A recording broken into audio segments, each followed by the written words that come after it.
Hi, welcome to Straight Talk Real Estate with Ken Pletsky. I am Ken, and I've been helping buyers, sellers, and investors navigate real estate for over 30 years now.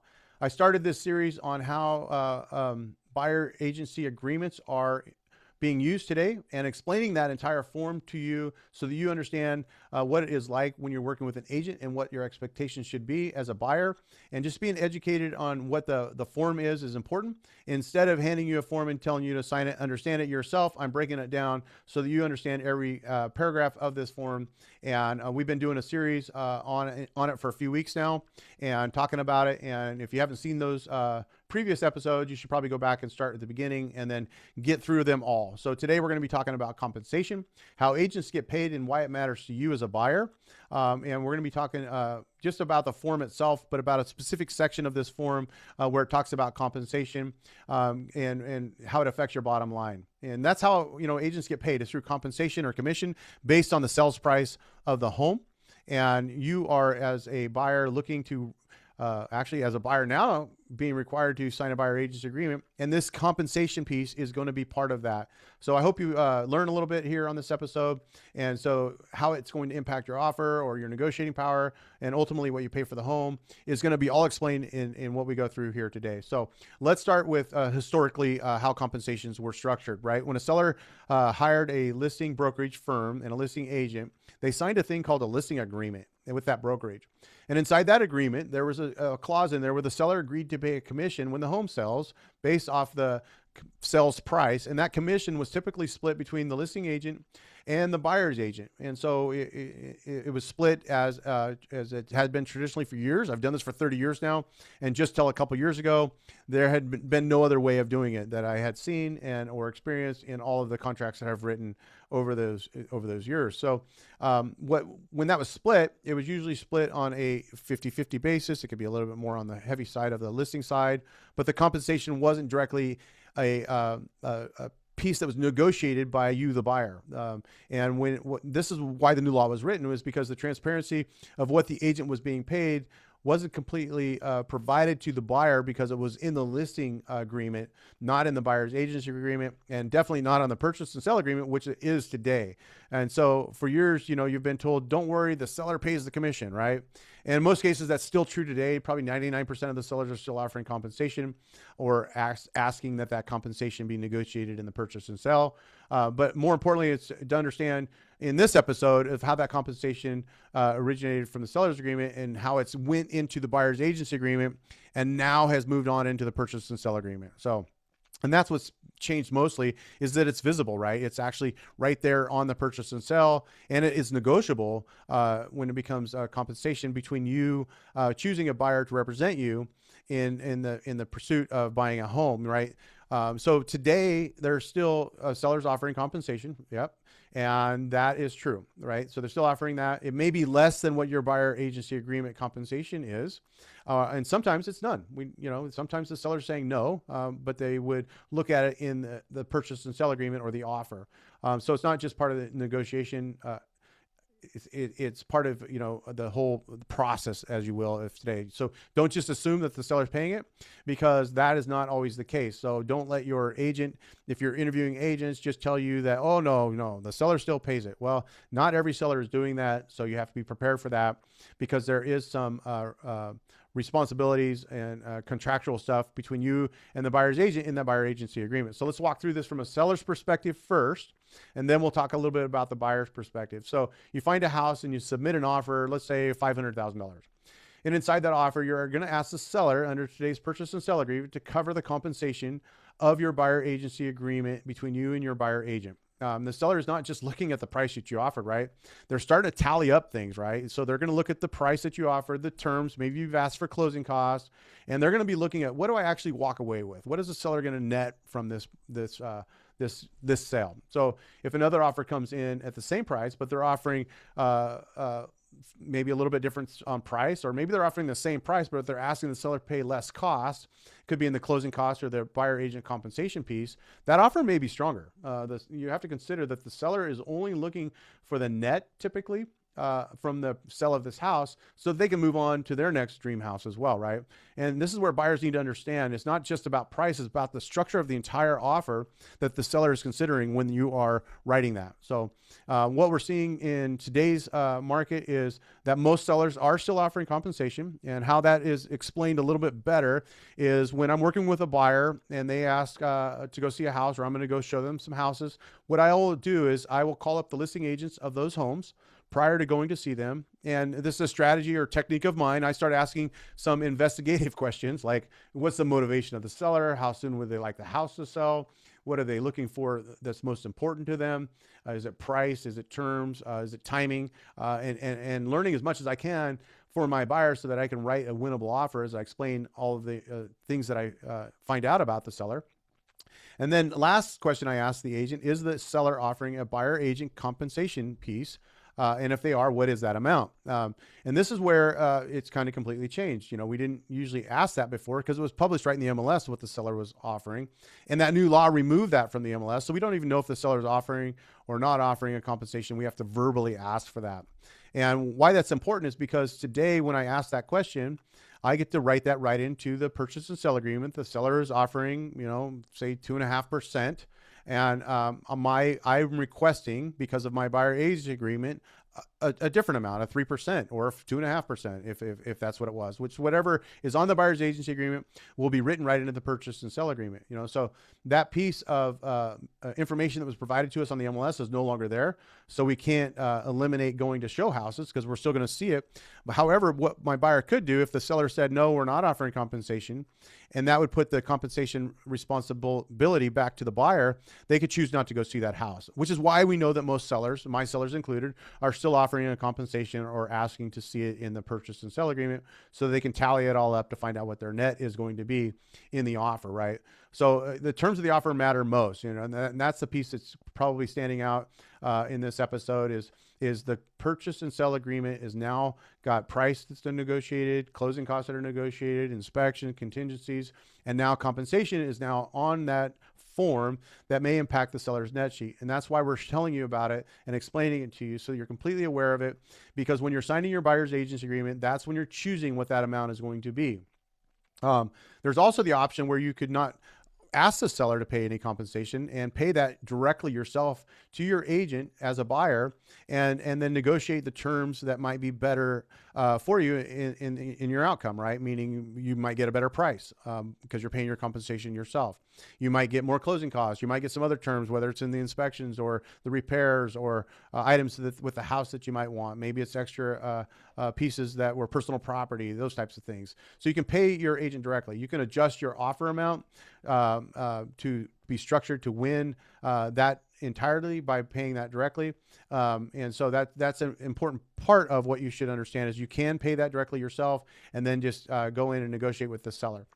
Most sellers, in talking with their listing agents, have already had a discussion on what buyer agents might be being paid in the market area that you're in, and may already choose to have offered that compensation directly. And that's why that important investigative call is important for buyer agents to do in the beginning, because then they can help their buyer write a clean, winnable offer, getting a higher net to the seller, or better chances of getting accepted. You know, it's not a strategy, but it's just a cost to you to pay that directly.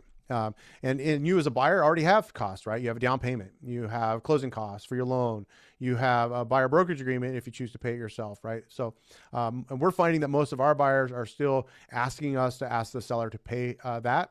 So this change that the industry did a couple years ago, I don't think it's really changed anything historically. It's just made it more transparent on the purchase and sell agreements where the seller's seeing it, and at times may negotiate that compensation piece, which can directly impact what you would have to bring to the table. So when you sign a buyer brokerage agreement and you are agreeing to work with an agent, you and the agent are going to be talking about this compensation piece. And you got to remember it's completely negotiable, right? And negotiations go like this, right? You can, the agent may offer what their amount is, and you can try to negotiate for a lesser amount. The agent gets to make a choice whether they're going to work for that or not. And in some cases where it's not an acceptable amount, it's fine. You might be able to go find another agent who would be willing to accept that. But keep in mind that when you're talking about compensation or percentage of the purchase price, it may look like a big number as a whole, but there are taxes that still have to come out. There are business expenses that have to come out. And a lot of times there are splits with brokerages and firms and teams that come out of that as well. So at the end of the day, this agent is not probably netting what you are seeing in the percentage calculation that you've done. So just be aware of it when you're talking about that. Any buyer agent probably is going to explain that to you, break it down so that you can actually see it and understand it. But the important part when you're working or choosing a buyer's agent is going to be what you're looking for. Because as a buyer, you should be looking for some qualifications, some knowledge, some experience from the agent that's going to be all, kind of in their value, right? And what is this compensation, this big amount of money that you're going to make? Are you worth it? I mean, what are you going to do for me to help me get this home and write a good winnable offer in order to earn that amount of money, right? Because it looks like a lot, but you take out those other things like taxes, business expenses, and things like that, it gets to be less. So when you're looking at an agent to choose to work with, you might not want to work with who is the cheapest agent out there, because typically that might be someone that doesn't have some of the background and experiences or some of the negotiation skills and things like that. They're trying to earn your business just by being the cheapest in town. Now, I'm not saying that there are agents that are charging less than other agents that are inferior or less qualified, but I'm just telling you that there are agents out there that might try to win the buyer agency agreement by being the cheapest, but then also have less advice or less strategy when it comes to writing an offer. And so you should be basing it off of what their level of service is, right?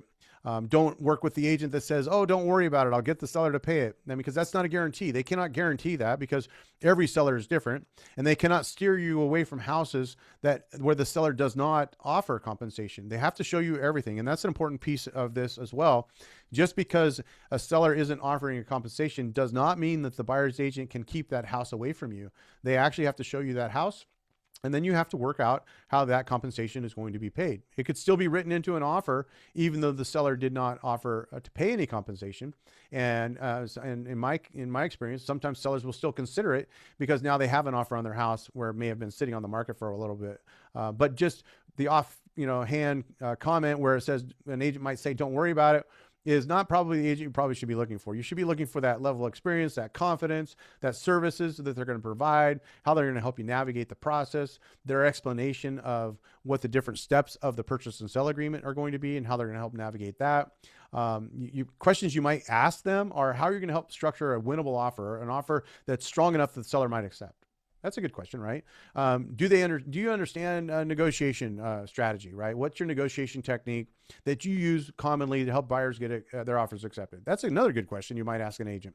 Are you protecting me, my earnest money? Are you protecting that during all the contingencies of the contract? I mean, what is that like to you? I mean, I'm the one putting up the earnest money. Is it at risk at any time? How are you going to help me negotiate the inspection? Or if the appraisal's low, what are your techniques or your experiences in doing that? These are all great questions that you probably could ask a buyer's agent when you're signing this agreement, and making sure that they're the right agent that's going to work for you. But here's where we're going to kind of tie it all back together. Compensation should reflect the level of service and expertise you're getting, right? And when you sign your buyer's agency agreement and you're agreeing on this compensation piece, that should be what you're looking for, is that level of service, the trust, the experience that you're getting from the buyer agent is important, right?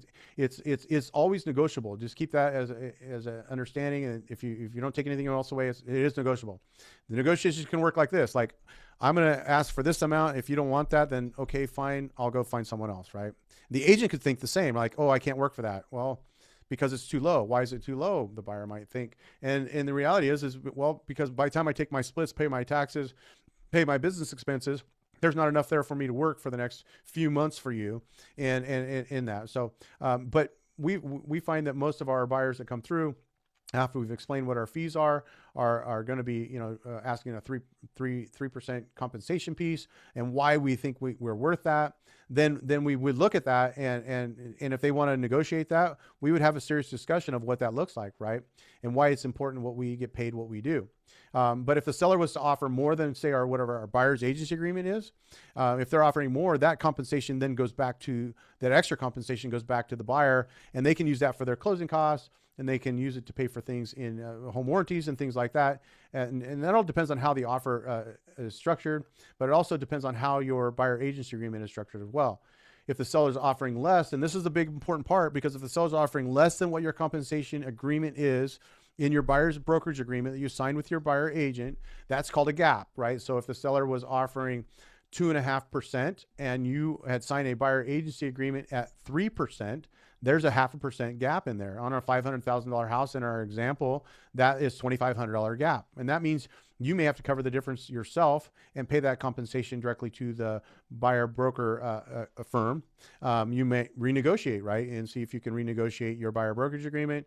You might structure your deal differently, maybe increase the purchase price to get that other 0.5% covered.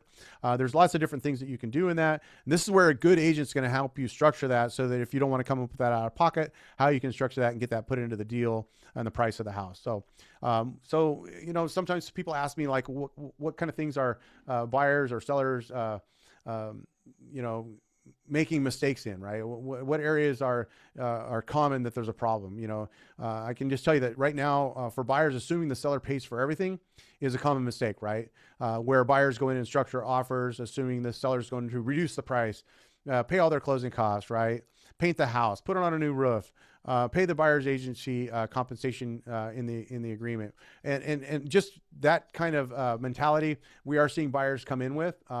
We actually did a podcast video not too long ago where they were told that by a lender, and was told that, oh no, don't worry, because the sellers out there are paying all the closing costs. And the reality is that's not the case. Every case is different when you're making an offer on a house. It depends on that seller, their needs, their motivation, their bottom line. And when they get that net sheet, that's what's going to tell us if they'll accept that offer or not. Another mistake that I see buyers not understanding is how compensation works, meaning how does it strengthen your offer, or how does it impact your bottom line, is common too. Not having a clear understanding of how agents get paid, which is why I did the podcast, right? Or this video series, because I want you to understand it and have clarity around it, and know what you're signing when you sign it, and what the I guess what the impact it's going to have on your offer, or the impact it's going to have on your pocketbook, right? So, you know, here's the message that I want to get out there today. You know, the compensation piece is part of the buyer brokerage and service agreement. It's no longer historically just being offered into the MLS as what the seller is willing to pay from the listing agreement. It's actually negotiated with the buyer and the buyer's broker up front, and then it's written into the purchase and sell agreement. It is transparent. The seller sees it. It's right there. The seller's agents can probably do a net sheet. And so it's depending on how you structure your offer is how competitive you're going to be when you're writing that offer on a house. So here's what I want you to take away. You know, traditionally, that's how it worked, right? Compensation is more negotiable than you think today, and it's negotiated with the seller right in the purchase and sell agreement. And all the seller really cares about is the net, not just the price. So the reality is, when you start adding in all these fees, it starts to impact what the net's going to be, and that could impact your offer when you're writing that. So, and your agent's going to explain those types of things to you. They're going to give you their compensation amount that they're willing to work for. You can negotiate that if you can, and it's up to you to actually ask questions around that. Ask what they're going to provide. Ask what kind of services or levels they're going to give you. Ask how they're going to protect you, and all of those things. So if you found this video series helpful, go back and look at some of the other ones. Please share it with anyone you might know that's in the buying process, so they completely understand the buyer brokerage agreement. We're looking forward to doing the next episode, because I'm breaking down the entire process of the buyer brokerage services agreement, paragraph by paragraph, with no fluff, no BS, and it's just all straight talk. And this is Ken Pletsky. I hope you've subscribed to our channel. I hope you've shared it. If you have questions, you can reach out to me directly. We'd be happy to go over the entire form with you and explain it paragraph by paragraph, right? Explain it clearly, give you some clarity, give you some experience and knowledge about it. And so tune in again soon when we do our next episode on how to offer strategy and how to win without overpaying. Thanks again.